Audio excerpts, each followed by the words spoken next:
Son histoire vraie du Tennessee. Mon fils et ma belle-fille m'ont laissé à l'aéroport sans argent.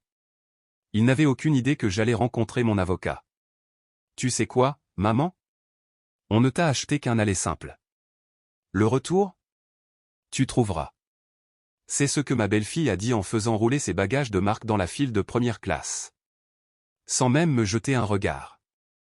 Elle sourit. Le genre de sourire que les gens arborent lorsqu'ils pensent vous rendre service en vous disant une dure vérité. Tu as un téléphone. Appelle quelqu'un pour qu'il vienne te chercher. Ou vends-le. Ça te permettra de payer une Greyhound, non? Et comme ça, ils sont partis. J'ai passé le contrôle de sécurité. Je suis entré dans le tunnel des portes de l'aéroport et des selfies de vacances. J'ai perdu toute once de dignité qui me restait, à leurs yeux. Je me tenais là, seul, au milieu de l'aéroport international de Nashville. Je serre mon sac contre ma poitrine. Pas de valise. Pas de carte d'embarquement. Pas de billet de retour. Juste un pull fin et un itinéraire imprimé, je me suis rendu compte que ce n'était que pour le spectacle. Ils n'avaient jamais eu l'intention que je revienne avec eux. Je n'avais jamais été censé faire partie de ce voyage. Le bruit de l'aéroport s'amplifiait autour de moi. Appel à l'embarquement. Valise à roulettes claquant sur le carrelage. Un rire dans une langue que je ne comprenais plus. Je me sentais comme une statue dans un endroit qui ne s'arrêtait jamais. Les gens me regardaient, puis détournaient rapidement le regard. Une femme m'a adressé un sourire poli qui s'est transformé en pitié. Au moment où ses yeux se posèrent sur l'espace vide où mes bagages auraient dû se trouver. Je voulais disparaître. Et pendant un moment, je l'ai fait. Quelques heures plus tôt, je m'étais réveillé en croyant faire partie de quelque chose. Un voyage en famille, comme il l'avait appelé. Une escapade de guérison après les funérailles. Mon mari, que Dieu le garde, est décédé il y a seulement 2 mois. 42 ans de mariage. Nous l'avons enterré un lundi pluvieux. Ils ont dit que je devais sortir de la maison. Prendre l'air. Arrête de pleurer tout le temps. Ils ont dit que ce voyage me ferait du bien. Alors j'y suis allé. J'ai vendu le dernier ensemble de perles qu'il m'a donné. J'ai utilisé l'argent pour aider au vol. C'est un effort de groupe, m'ont-ils dit en souriant. Tout le monde met la main à la pâte. Mais je n'ai jamais vu de reçu. Je n'ai jamais vu la réservation de retour. Et je ne l'ai jamais remis en question. Parce qu'on m'a appris à faire confiance à ma famille. Même quand ils arrêtent de vous traiter comme un membre de la famille. À l'enregistrement, j'ai remarqué que la mère de Tania avait une étiquette prioritaire sur son sac. Elle avait un billet de première classe. Tania aussi. Mon fils, Marc, l'a fait aussi. Je pensais que nous serions tous assis séparément pour faciliter l'embarquement. Tania a dit qu'il reviendrait me voir après le décollage.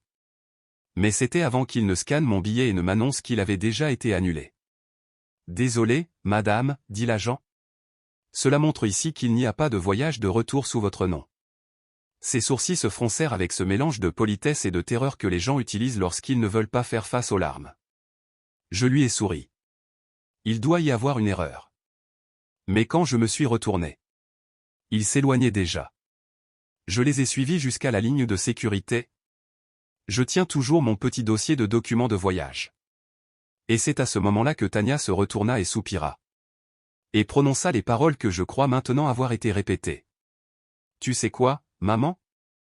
On ne t'a acheté qu'un aller simple. Le retour? Tu verras bien. Elle l'a dit comme si elle me donnait les prévisions météo. Et quand elle a ajouté la partie sur le téléphone. Vends-le si tu as besoin d'argent pour le bus. Marc ne l'a pas corrigé. Il ne m'a même pas regardé dans les yeux. Il a juste ajusté ses lunettes de soleil et a continué à marcher. Ils m'ont laissé là comme un vieux reçu utilisé, jeté, inutile. Je suis resté là longtemps après qu'ils aient disparu à travers la sécurité. Trop abasourdi pour bouger. Trop fier pour s'asseoir.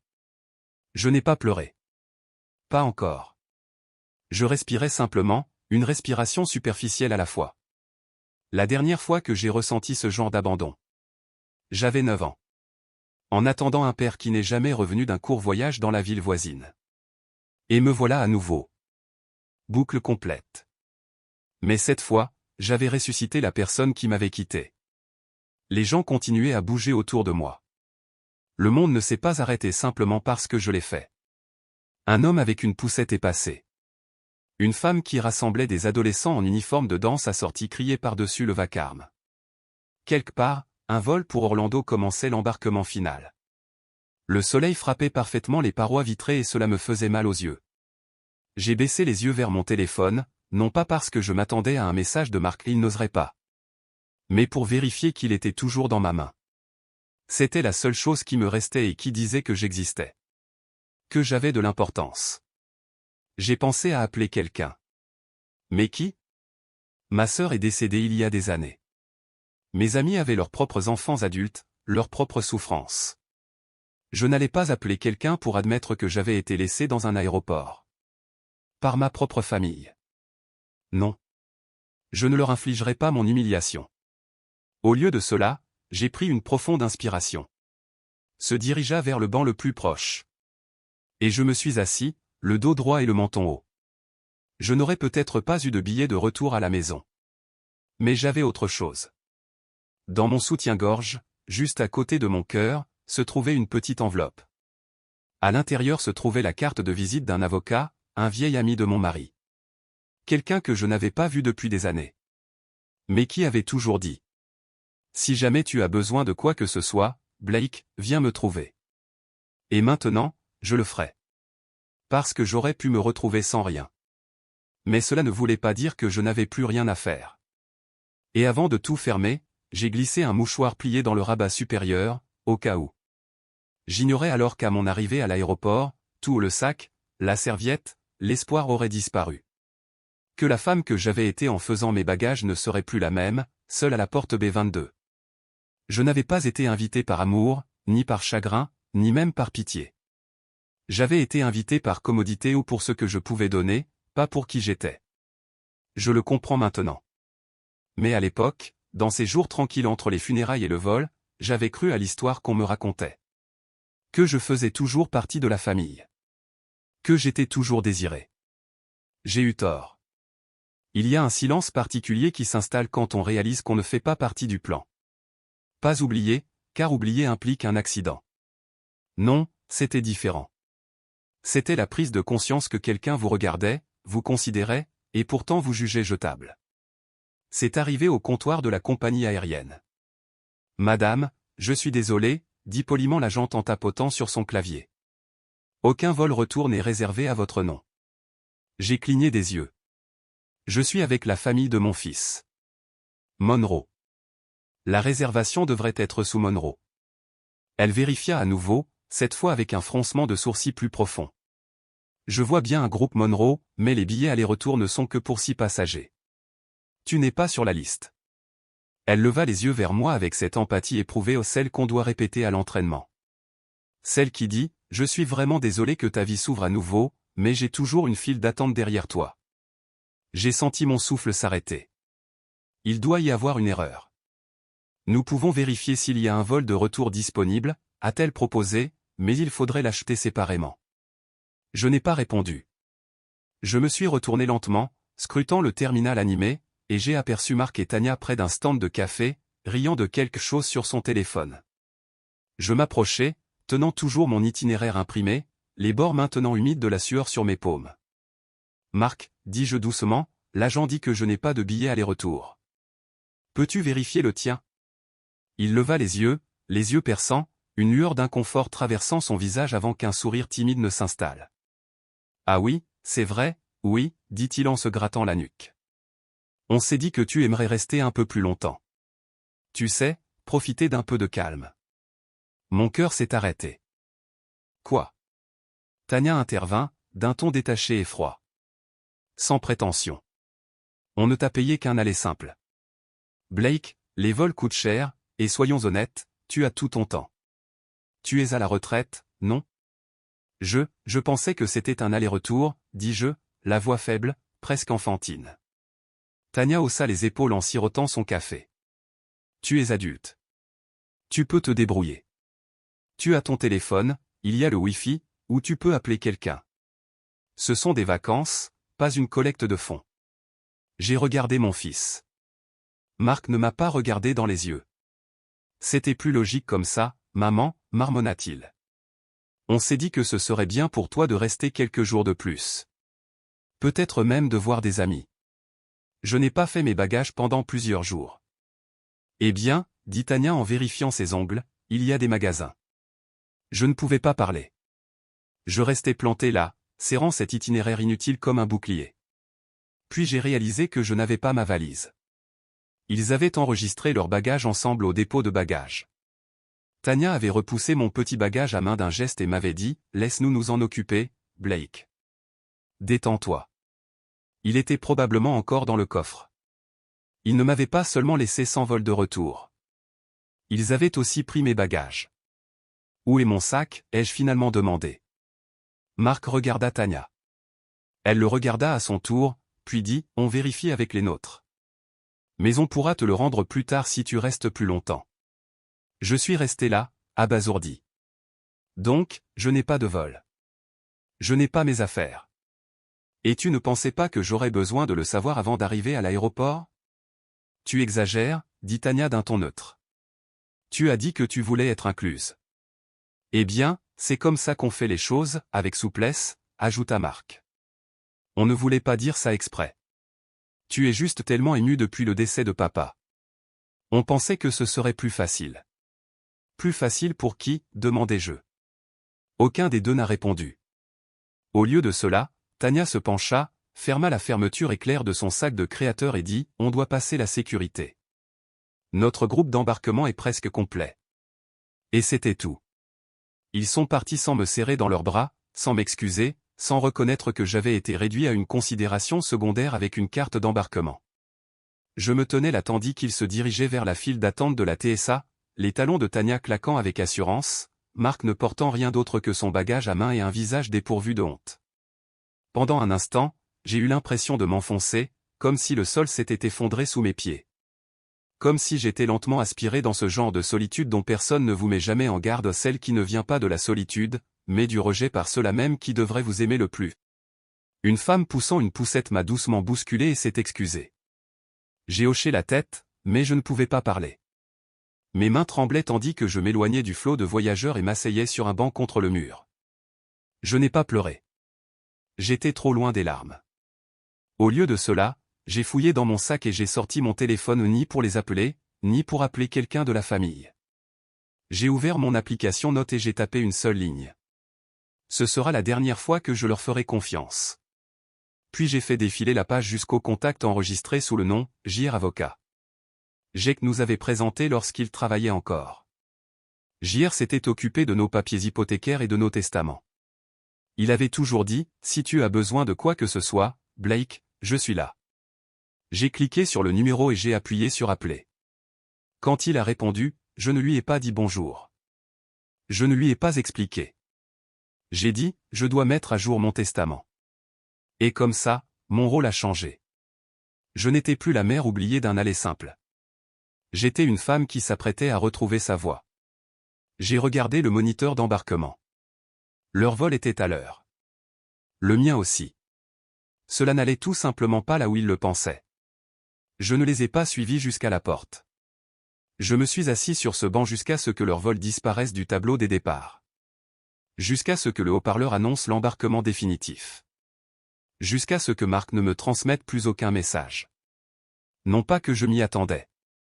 Lui et Tania s'étaient probablement installés dans leur siège avec plus d'espace pour les jambes, sirotant du jus d'orange gratuit, publiant déjà des photos filtrées avec des légendes sur temps en famille et rechargées. Mais je ne faisais pas partie de cette légende. Pas plus. J'ai fouillé dans la poche latérale de mon sac, passant devant les mouchoirs pliés, les pastilles à la menthe et la crème pour les mains. Mes doigts ont trouvé l'enveloppe avant même de regarder. Celle que j'avais gardée cachée pendant 6 ans. C'était quelque chose que Jake et moi avions appelé notre briser la vitre en cas d'incendie-fond. Nous l'avons créé après son problème cardiaque. Juste quelques centaines au début. Puis, nous l'avons progressivement augmenté en vieillissant. $50 par-ci, $20 par-là. Parfois, une centaine nous échappait après une déclaration d'impôt. Ce n'était pas prévu pour les courses ou les cadeaux d'anniversaire. C'était prévu pour le jour où l'un de nous n'aurait plus personne sur qui compter et aurait besoin de déménager rapidement. J'ai déplié l'enveloppe. $960 en espèces, encore frais de la banque. Ce n'était pas grand-chose, mais c'était à moi. Et plus important encore, c'était suffisant.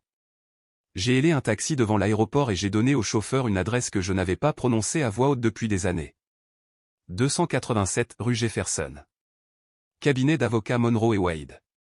Il hocha la tête et s'engagea dans la circulation. Le taxi sentait légèrement le pain et la friture. Je regardais par la fenêtre défiler des rues familières, des centres commerciaux, des stations-service, le cœur vieillissant du Tennessee, où j'avais passé la majeure partie de ma vie d'adulte. La dernière fois que j'étais dans ce cabinet, Jake venait de prendre sa retraite. Nous étions allés signer notre premier testament. À l'époque, c'était simple, tout l'un pour l'autre, puis pour Marc. Nous étions si sûrs de notre héritage.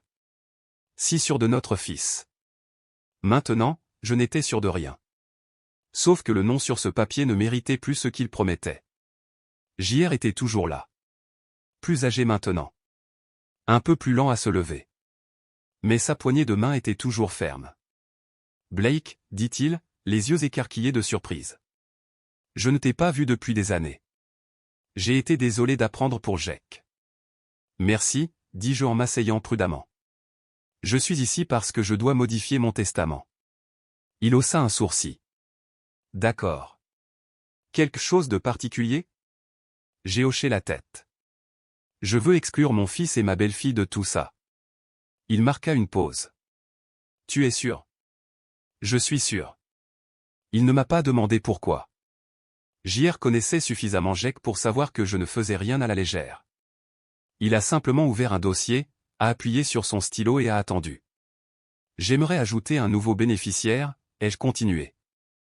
Une organisation qui vient en aide aux personnes âgées maltraitées par leur famille. Il leva les yeux.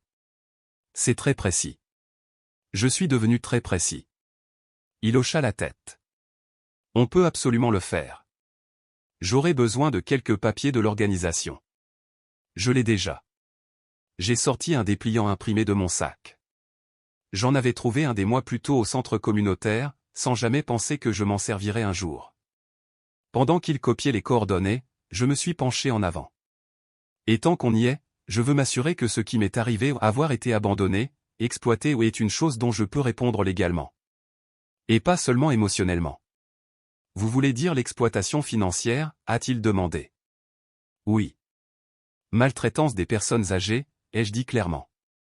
Y a-t-il une loi qui protège les gens comme moi? Certainement, dit-il, plus sérieux maintenant. Surtout si la personne exploitée est un adulte à charge ou vulnérable. A-t-elle eu accès directement à vos fonds? Non. Je l'ai donné librement, ai-je dit d'une voix ferme. Mais sous de faux prétextes. Ils m'ont fait croire que je faisais partie de quelque chose d'inconnu. Il hocha lentement la tête. On peut explorer ça. Au moins, je peux faire en sorte qu'il ne touche plus jamais un centime de ce qui vous appartient. Bien, ai-je dit. Parce que je veux que ce changement soit notarié. Il entre en vigueur immédiatement. Et je veux qu'il soit transmis à un tiers exécuteur testamentaire. Je ne veux plus jamais que quiconque de ma famille touche à mes affaires. Tu as compris.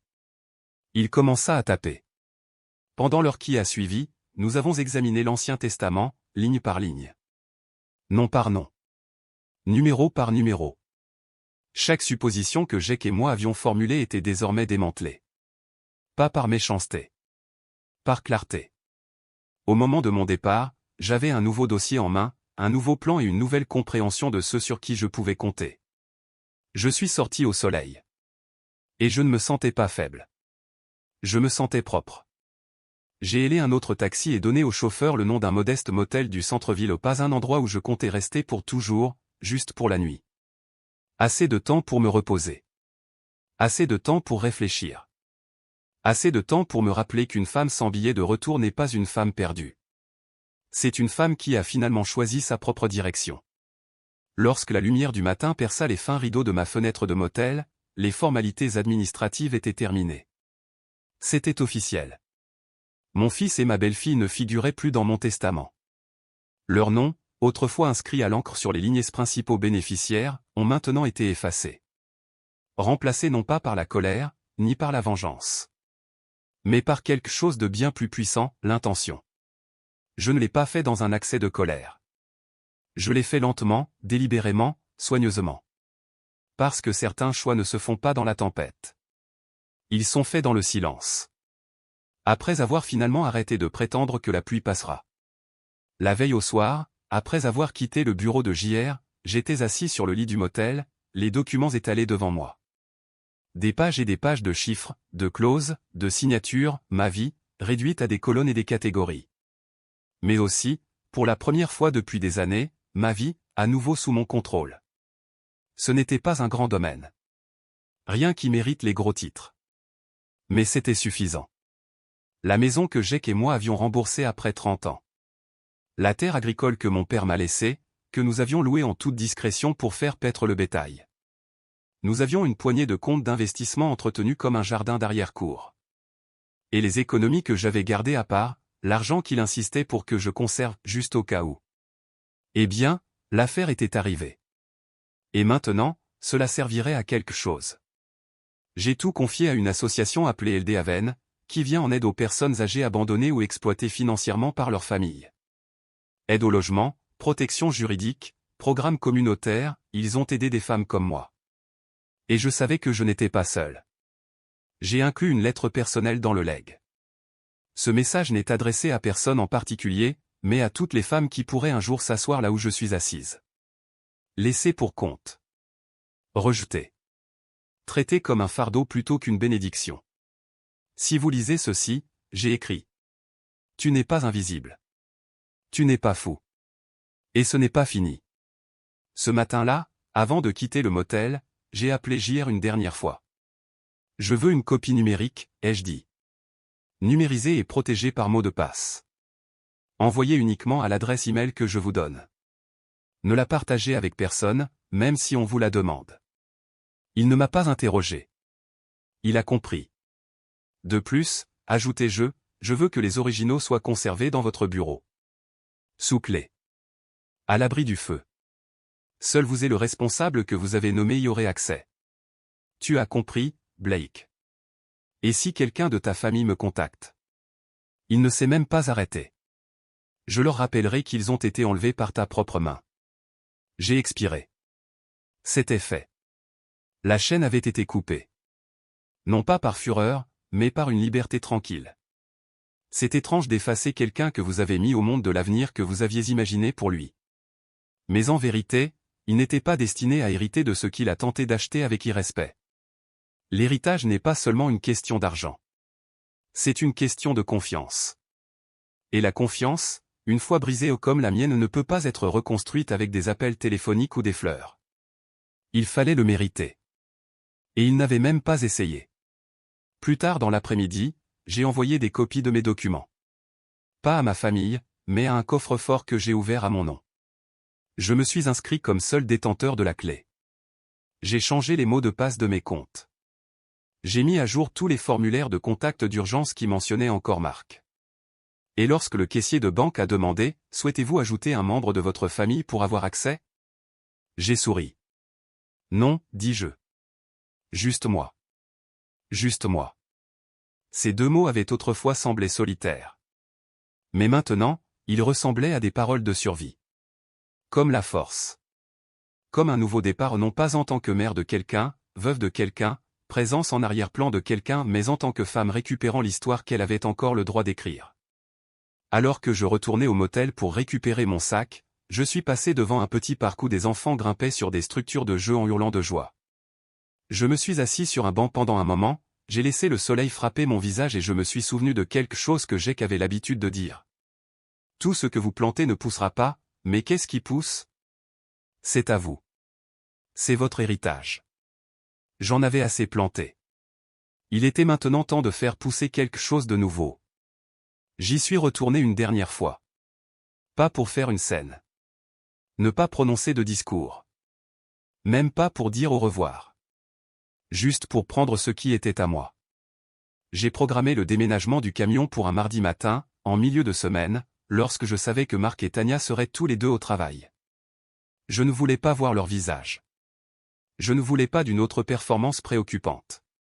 Une autre série d'excuses superficielles, présentées trop tard. Je voulais la paix. Je voulais le silence. La maison paraissait plus petite à mon retour. Ou peut-être que j'en étais simplement devenu trop grand. Les volets avaient besoin d'être repeints. Les marches de l'entrée s'affaissaient. Les carillons que Jake avait accrochés tintaient encore doucement contre la brise, mais ils ne me faisaient plus sourire comme avant. Plus rien ne se passait dans cette maison.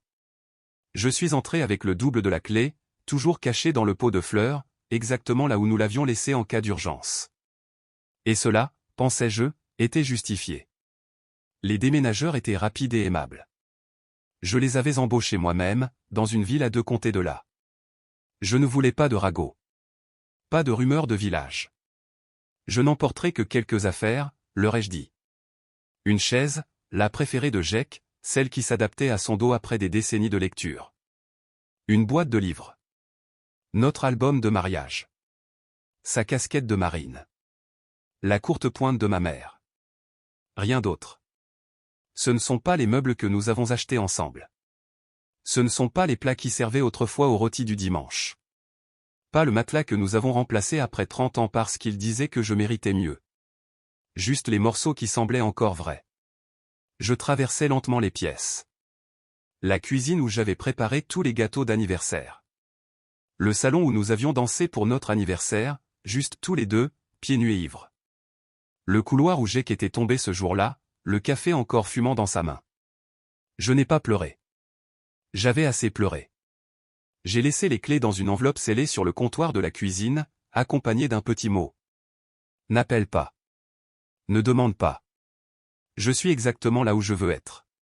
Et puis je suis parti. Le trajet jusqu'au nouvel endroit a pris moins de 2 heures. Mais c'était comme si je passais dans une autre vie. Le panneau à l'avant disait Willow Grove, vie autonome et digne pour les aînés. Je l'avais déjà visité une fois, discrètement, avec Jake.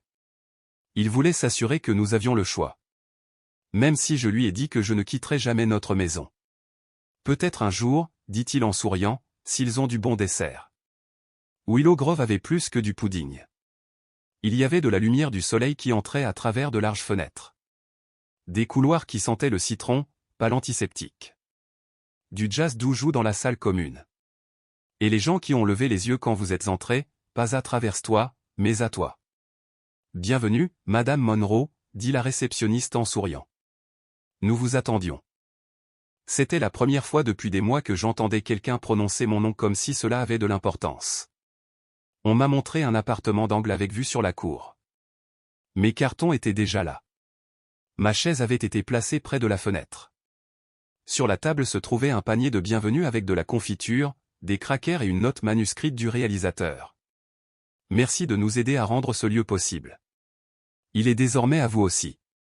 Parce que ce qu'ils ne savaient pas, ce que Mark et Tanya ne sauraient jamais, c'est que Willow Grove avait été financé, en partie, par le don même que j'avais fait par l'intermédiaire d'Elde Haven. Ma succession n'était pas seulement un transfert d'actifs. C'était une révolution silencieuse. Je m'étais construit un endroit dans le monde où je ne serais plus jamais oublié. Là où je n'étais pas un fardeau.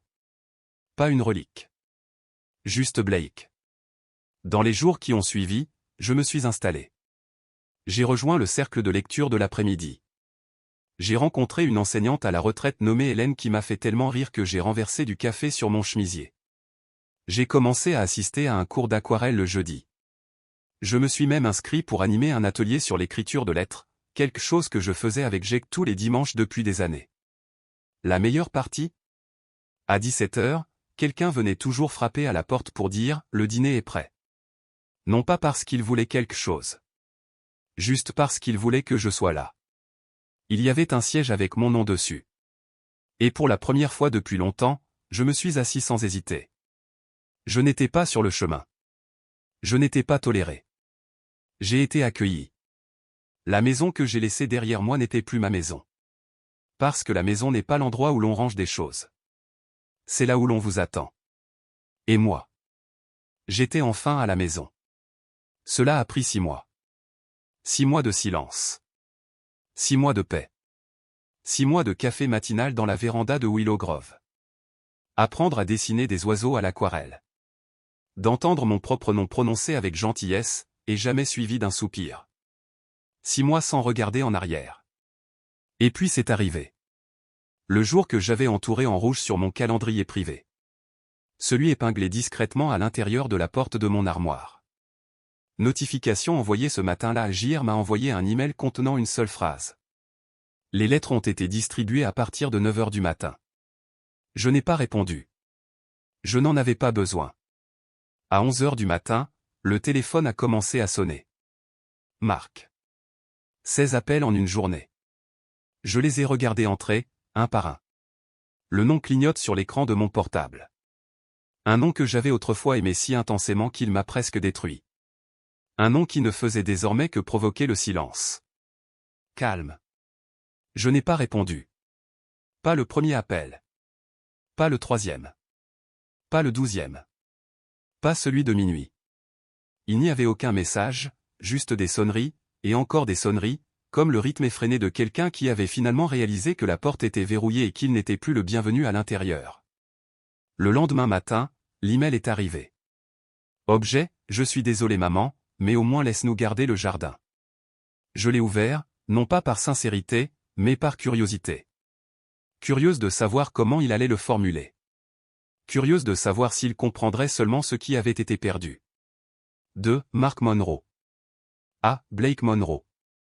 Sujet, je suis désolé maman, mais au moins laisse-nous garder le jardin. Maman? Je ne sais pas quoi dire. Tania et moi avons reçu la lettre de l'avocat ce matin, et je ne sais même pas par où commencer. Nous ne pensions pas que vous le feriez réellement. Écoute, on a peut-être eu tort. On a peut-être mal géré l'affaire de l'aéroport.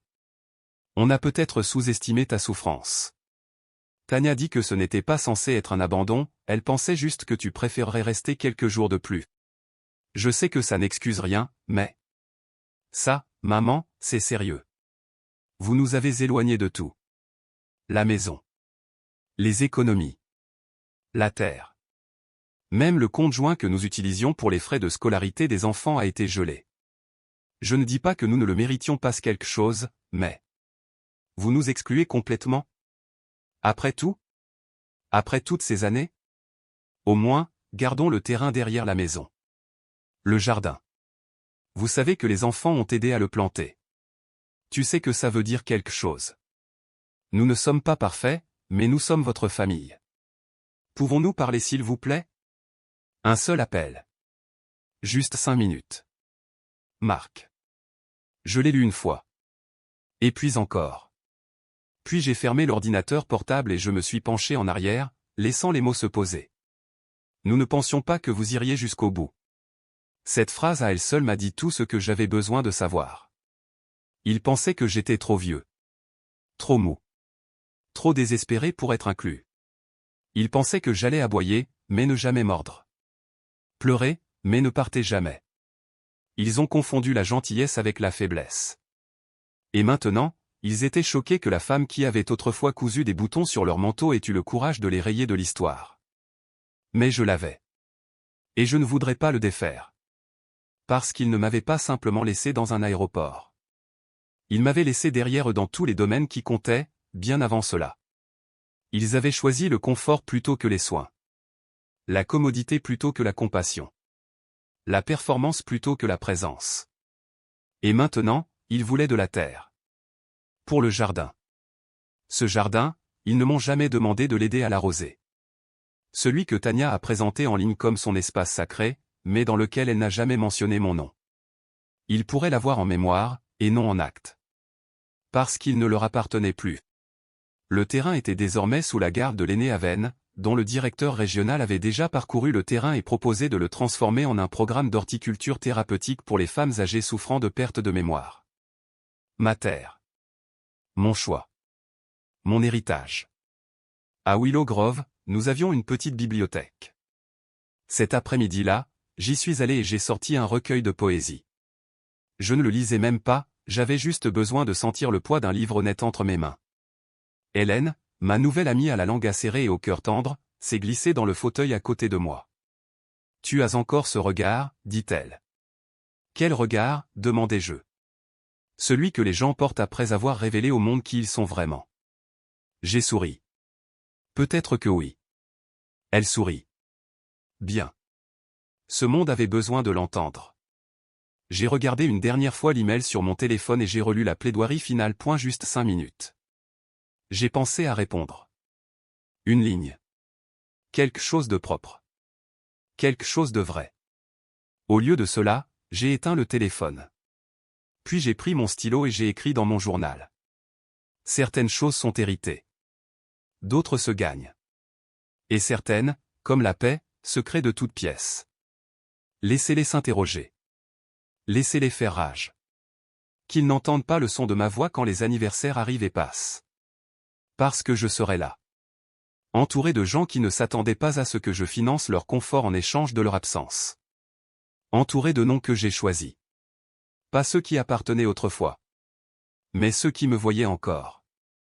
Je ne devais parler à personne. Je leur avais déjà donné quelque chose de mieux. Un au revoir clair. Et une porte qui ne s'ouvrait plus. Certains jours, j'oublie à quoi ressemblait le silence. Le genre pointu. Le genre vide. Le genre de personne qui s'est assise avec moi dans la maison après le décès de Jack. Après que les plats en cocotte aient cessé d'arriver. Après que mon propre fils ait arrêté de me demander comment j'allais. Le silence à Willow Grove est différent. Ici, ça bourdonne doucement. Il t'attend. Cela ne vous fait pas honte de vous reposer. Ou pour se souvenir. Je passe mes matinées avec le club de lecture. 6 femmes et un homme à la voix douce qui apportent des mots croisés à partager. Nous nous disputons à propos des rebondissements de l'intrigue. Rire trop fort devant des scènes que personne d'autre ne trouverait drôles. Et boire du thé avec des noms qu'aucun d'entre nous ne peut prononcer. Nous nous appartenons les uns aux autres de la manière la plus simple, en étant présents. L'après-midi, je fais du yoga doux dans la cour. Mon équilibre n'est plus ce qu'il était. Mais personne ne s'en soucie. L'instructeur me dit toujours. Tu es plus fort que tu ne le penses. Et pour la première fois de ma vie. Je le crois. J'ai repris la peinture. Quelque chose que j'ai abandonné il y a des décennies, lorsque la vie est devenue très chargée. Quand Marc était jeune. Quand Jack travaillait tard. Mes coups de pinceau tremblent. Mes couleurs sont trop audacieuses. Mais mon cœur se gonfle quand je prends du recul et que je vois quelque chose, n'importe quoi. Que j'ai créé juste pour moi. Un soir, alors que j'organisais certaines des fournitures d'art communes. Une femme nommée Ruth m'a regardé de l'autre côté de la table et m'a demandé doucement. Est-ce que tu le regrettes parfois? Elle n'a pas précisé ce que, ça, était. Elle n'était pas obligée de le faire. Nous le savions tous. Je l'ai regardée dans les yeux et j'ai dit. Je regrette de ne pas l'avoir fait plus tôt. Elle hocha la tête. Plus de questions. Cette nuit-là, j'étais assis seul dans ma chambre. La fenêtre était ouverte, laissant entrer la brise. Sur la table se trouvait une photo encadrée de Jack, celle que j'avais apportée de chez moi. Celui où il rit de tout son visage. Les yeux presque fermés, les mains à mi-geste. J'ai allumé une bougie pour lui. Non pas par chagrin, mais par gratitude. Je vais bien, murmurai-je. Plus que correct. Puis, après un moment. J'ai ajouté quelque chose que je ne savais même pas que je devais dire. Ils pensaient que j'allais m'effondrer quand ils m'ont quitté. Ils pensaient que j'allais paniquer, supplier, les poursuivre. Je me suis penché plus près, regardant sa photo comme s'il était assis en face de moi à la table du dîner. Mais tu sais quoi, mon amour? Ce sont eux qui ont perdu quelque chose ce jour-là, pas moi. Ils ont perdu leur chemin de retour. Parce que c'est ce qu'ils ont fait, n'est-ce pas? Ils ont pris le silence pour de la faiblesse. Ils ont confondu l'endurance avec le consentement. Ils ont pris mon amour pour un puits sans fond. Une source dans laquelle ils pourraient puiser à l'infini sans jamais rien y remettre. Mais maintenant, je ne me prends pas pour quelqu'un qui doit quelque chose à qui que ce soit. Pas Marc. Ne demande pas. Pas les petits-enfants qui me demanderont un jour pourquoi ils ne me connaissent pas. Et qui entendra la version de l'histoire que leurs parents sont assez audacieux pour raconter. Ce n'est pas mon fardeau. Je connais ma vérité. Je l'ai vécue. J'ai survécu. Et plus que ça. Je l'ai reconstruit à partir de là. Ici, je ne suis pas seulement la vieille dame qui a payé le voyage. Je ne suis pas une ressource financière. Ce n'est pas un inconvénient. Pas une silhouette qui disparaît silencieusement dans un coin. Je suis Blake. À Willow Grove. Ils prononcent mon nom quand j'entre dans la pièce. Ils me gardent une place. Ils me demandent sur quoi je travaille. Ils attendent mon avis au club de lecture avant de passer au chapitre suivant. Ils savent quand je préfère le thé à la menthe poivrée et quand je veux de la camomille. Ils se souviennent. Ils s'en soucient. Ils me voient. Et moi. Je me vois. Pas comme une relique. Pas comme une histoire qui s'est terminée avec le décès de Jack. Mais en tant que femme qui a vécu la pire sorte de trahison. Le genre qui se cache derrière les sourires de la famille. Et elle est ressortie avec son nom intact. Parfois, la nuit, je me promène seul dans la cour. Main posée sur ma canne. Regarder la lumière se répandre depuis les fenêtres de la salle communautaire. Je pense au mot héritage. Comme tout le monde veut laisser quelque chose derrière lui. Mais peut-être l'héritage le plus radical? Ce n'est pas de l'argent. C'est de la mémoire. C'est le droit d'écrire la fin de sa propre histoire. Même si vous devez abandonner l'ancien script et recommencer à zéro. Je l'ai fait. J'ai choisi de nouveaux noms à inclure. De nouvelles traditions à construire. Nouvelles familles à aimer. Non liées par le sang. Mais par la présence. Par choix. Et qu'à la fin. C'est ça la vraie famille. Choisie. Chérie. Gardée. Et quand je souffle la bougie chaque soir. Je souris. Parce que je ne dois aucune gratitude à ceux qui m'ont rendu petit. Je me le dois à moi-même. Pour se lever. Pour être parti. Pour allumer l'allumette. Et regarder les mensonges partir en fumée. Je me suis choisi moi-même. J'ai choisi la paix. Et j'ai choisi une nouvelle famille. Quelqu'un qui ne me laisserait jamais à la porte. Si cette histoire vous a fait mal au cœur. Puis je l'ai fait lever à nouveau. Si vous avez déjà tout donné à une famille qui ne se souvenait de vous que lorsqu'elle en avait besoin. Si vous avez déjà été laissé pour compte et avez dû choisir de continuer. Alors tu n'es pas seul. Cette histoire vraie de grand-mère. Là où nous ne murmurons pas le passé. Nous le parlons avec clarté. Là où les femmes oubliées se souviennent d'elles-mêmes. Là où la douleur silencieuse devient puissance. Donc si vous croyez que la dignité ne s'estompe pas avec l'âge. Si vous croyez qu'être gentil ne signifie pas être faible. Et si vous croyez que la vérité compte encore. Même si cela prend toute une vie pour le dire. Abonnez-vous aujourd'hui. Parce que quand une grand-mère raconte enfin son histoire. Le monde entier écoute.